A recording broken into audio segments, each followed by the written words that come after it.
Good morning students. कल हमने भारत के भौतिक प्रदेश के बारे में पढ़ा। भारत एक विशाल देश होने के कारण इसको 6 भौतिक प्रदेशों में विभाजित किया गया है। उत्तरी और उत्तर पूर्वी पर्वतीय प्रदेश, जिनको हिमालय पर्वतीय श्रृंखला के नाम से भी जाना जाता है। दूसरा है गंगा का मैदानी प्रदेश। तीसरा है दक्षिण का प्रायद्वीपीय पठार। चौथा है तटीय मैदान। पांचवा था थार का मरुस्थल और छठा है द्वीप समूह। इन 6 भौतिक प्रदेशों में विभाजन किया गया है। मानचित्र से अगर हम समझे तो हम इस प्रकार समझ सकते हैं कि जो ऊपर वाला भाग है, जो उत्तर और पूर्व में जो फैला हुआ है, ये उत्तर पूर्वी पर्वतीय प्रदेश के नाम से जाना जाता है, जिनको हिमालय पर्वत श्रृंखला के नाम से भी जानते हैं।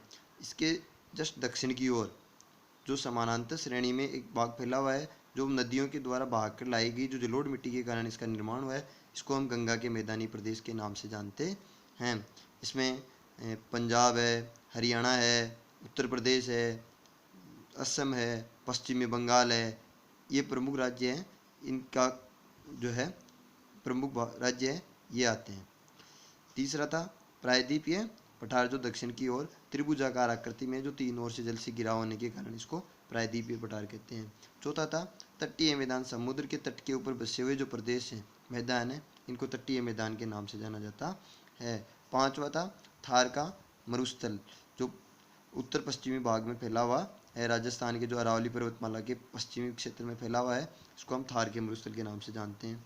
और छठा था अरब सागर और बंगाल की खाड़ी में जो द्वीपों का समूह है, उनको द्वीप समूह के नाम से जाना जाता है। अरब सागर के द्वीपों को लक्षद्वीप और बंगाल की खाड़ी में जो द्वीप समूह है, उनको अंडमान निकोबार द्वीप समूह के नाम से जानते हैं। इस प्रकार हमने पढ़ा था कि भारत को 6 भौतिक प्रदेशों में विभाजन किया गया है। कल हमने उत्तरी और उत्तर पूर्वी पर्वतीय प्रदेश के बारे में पढ़ लिया था।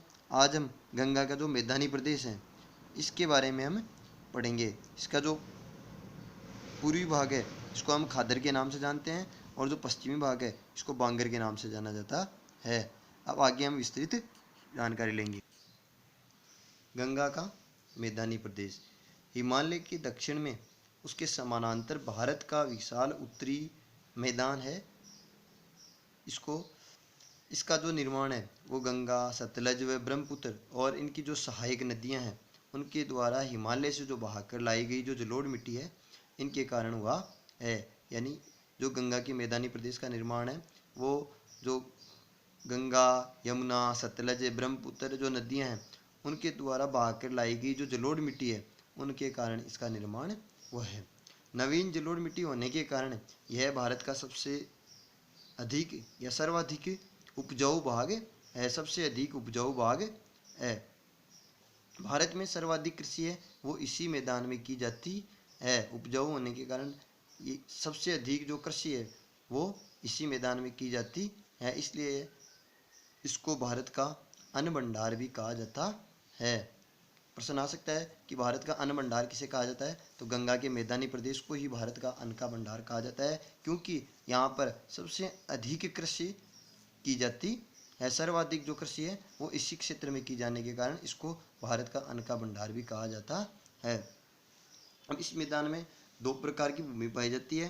पहली होती है खादर और बांगर। प्रश्न आ सकता है खादर व बांगर में क्या अंतर है, तो खादर का मतलब खड्डे वाला भाग। अगर हम समझने की दृष्टि से समझे तो खादर का मतलब होता है खड्डे वाला भाग, मतलब निचला भाग। तो पहली विशेषता है खादर की कि ये गंगा के निचले भाग होते हैं, नीचे के भाग होते हैं, निम्न भाग। जबकि बांगर है वो गंगा के मैदान के अपेक्षाकृत ऊंचे भाग होते हैं। दूसरा है निचले क्षेत्र होने के कारण यहाँ प्रतिवर्ष बाढ़ का पानी पहुँचता है, कि पानी है वो हमेशा ऊंचाई से ढलान की तरफ बहता है। तो जो नीचे वाला क्षेत्र होता है वहाँ पे पानी ज़्यादा इकट्ठा होता है, ऊंचे वाले क्षेत्र में पानी इकट्ठा नहीं होता है। इसलिए जो खादर प्रदेश है उसमें प्रतिवर्ष बाढ़ का पानी पहुँच जाता है, इकट्ठा हो जाता है, जबकि जो बांगर क्षेत्र है वहाँ प्रतिवर्ष बाढ़ का पानी नहीं पहुँचता है। तीसरा है इन क्षेत्रों में नवीन जलोढ़ मिट्टी पाई जाती है, जो प्रतिवर्ष नया पानी बह कर आता है तो उसके साथ में कुछ मिट्टी भी बह कर आ जाती है। तो इन क्षेत्र में जो खादर क्षेत्र है इसमें प्रतिवर्ष नवीन जलोढ़ मिट्टी बह कर आती है। तो प्रतिवर्ष अधिक नवीन जलोढ़ मिट्टी पाई जाती है, जबकि इन क्षेत्रों में पुरानी जो जलोढ़ मिट्टी है वही पाई जाती है।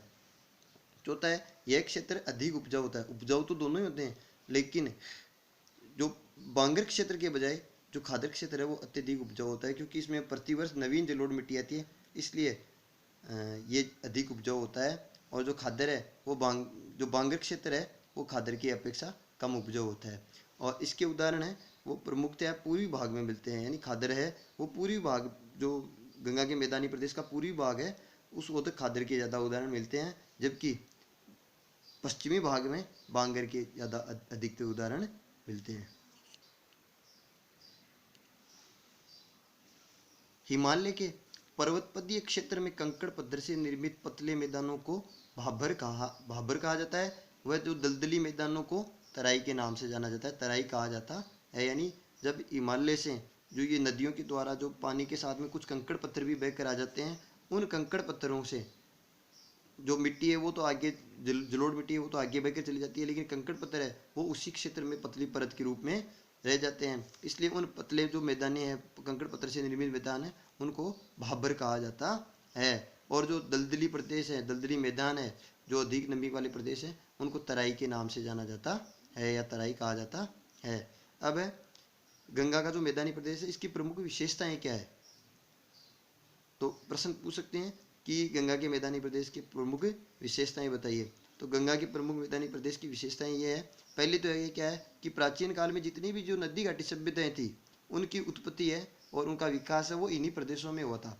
उनका उद्भव और विकास है वो इन गंगा के मैदानी प्रदेशों में ही हुआ था। चाहे पुरानी जो सिंधु घाटी सभ्यता वगैरह है, ये सभ्यताएं हैं, उन्हीं सभ्य का निर्माण है वो इन्हीं मैदानों में हुआ है।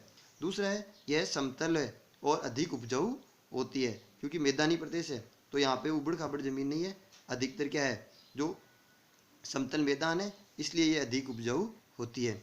तीसरी है मैदानी प्रदेश का निर्माण नदियों द्वारा बहाकर लाई गई जो जलोढ़ मिट्टी है इसके कारण इनका निर्माण हुआ है। चौथा है यह भारत का सर्वाधिक उपजाऊ प्रदेश है, सबसे अधिक कृषि होती है। भारत वैसे भी एक कृषि प्रधान राष्ट्र है, लेकिन भारत की सर्वाधिक कृषि है वो गंगा के मैदानी प्रदेश में ही होती है, इसलिए इसको अन्न का भंडार भी कहा जाता है।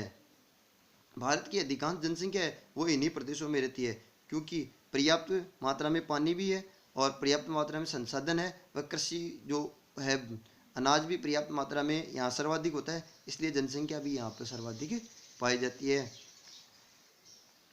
और छठा है यहाँ परिवहन व उद्योगों का भी तीव्र विकास हुआ है, यानी जनसंख्या भी अधिक पाई जाती है, कच्चे माल की आपूर्ति भी आसानी से हो जाती है उद्योगों के लिए। तो इसलिए नवीन जो जो जैसे फ्लोर मिल वगैरह है, कपड़े कपास है उनके लिए है, तो जो वस्त्र उद्योग हैं ये सारी दाल मिलें हैं वो वहाँ पे पर्याप्त मात्रा में हुई है। तो नवीन उद्योगों का विकास भी तीव्र गति से हो रहा है, और उद्योग होने के कारण उनकी सप्लाई के लिए जो परिवहन की व्यवस्था भी होती है, तो उद्योग और परिवहन का भी विकास तीव्र गति से हो रहा है। इस प्रकार जो गंगा का मैदानी प्रदेश है वो भारतीय अर्थव्यवस्था की दृष्टि से भी देखें तो एक महत्वपूर्ण क्षेत्र माना जाता है।